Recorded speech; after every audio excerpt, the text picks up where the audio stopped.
Hello, this is Julie Mansell from Gem Ministries International, and we are just going to again just take a little sidestep and talk about one of the characters that we read about in the Bible, and this is Molech. Now, Molech was, or Baal, B-A-A-L, is another way of talking about the same thing, was one of the deities of the ancient Near East, and this god demanded, he was a fire god, and he demanded that the firstborn child be sacrificed by throwing him into the fire of Moloch. And was often depicted as a man type creature with a bull head on him, with the horns of a bull and the head of a bull, and with his arms outstretched, which the child was placed upon, and then they would slip down into the body of this statue into a burning pit of fire, and that was the child sacrifice. And this was common across the whole of the Middle East and across North Africa, and for hundreds of years before Christ and into the first and second centuries after Christ, this child sacrifice to this god Baal or Molech was happening and going on.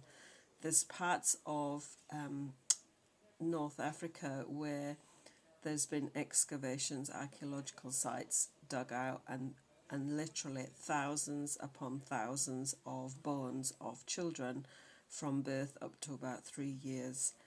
One of the things that happened was the rich people would buy from a poor woman her child and sacrifice it as their offering, and the woman had to stand and watch this happen, and if she shed a tear, then she had to give the money back.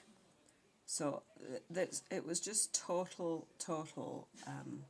occult practices going on in that area. And we read in 2 Kings chapter 17 verse 17, and other places. You could do a quick Google search and you get a whole heap of scriptures of where it's not that many times that it's mentioned, but it's interesting to read through the scriptures of how many times they mentioned. It's one of the abominations that God condemned.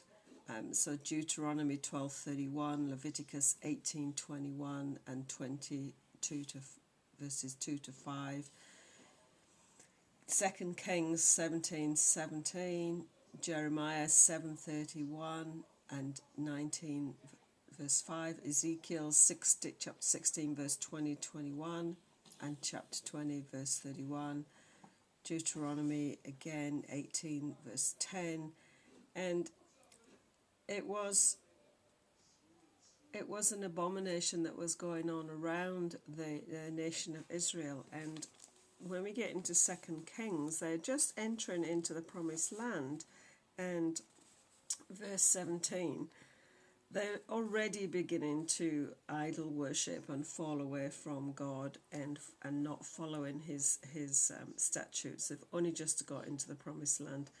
So reading from verse 15, maybe we'll go a bit higher up actually. I'll just start the context of the chapter. They would not listen, they were stubborn as their fathers had been, who did not believe in the Lord their God. They despised his statutes and his covenant that he made with their fathers and the warnings he gave them. They went after false idols and became false, and they followed the nations that were around them, concerning whom the Lord had commanded them they should not do like them. And they abandoned all the commandments of the Lord their God and made for themselves metal images of 2 calves, and they made an Asherah and worshipped all the hosts of heaven and served Baal. They burned their sons and daughters as offerings and used divination and omens and sold themselves to do evil in the sight of the Lord, provoking him to anger. Therefore the Lord was very angry with Israel and removed them out of his sight. None were left but the tribe of Judah only. Judah also did not keep the commandments of the Lord their God, but walked in the customs that Israel had introduced, and the Lord rejected all the descendants of Israel and afflicted them, and gave them into the hand of plunderers until he had cast them out of his sight. So they had a wonderful covenant, and we're going to have a look in the next couple of videos about the Mosaic covenant and the two different versions, how that evolved. But they just got into Promised Land when we're just reading what we just read in 2 Kings, and they were already worshipping other gods and sacrificing their children to Molech. So when you read about Baal and Molech in the scriptures as the same pagan god that it's talking about, and remember Elijah when he was on Mount Hermon, and he got all the prophets of Baal, and they had a bit of a contest going on. That's the god that they're talking about here, where they would throw their babies and their toddlers into the fire in Molech's arms. So that was a bit of a sad one today.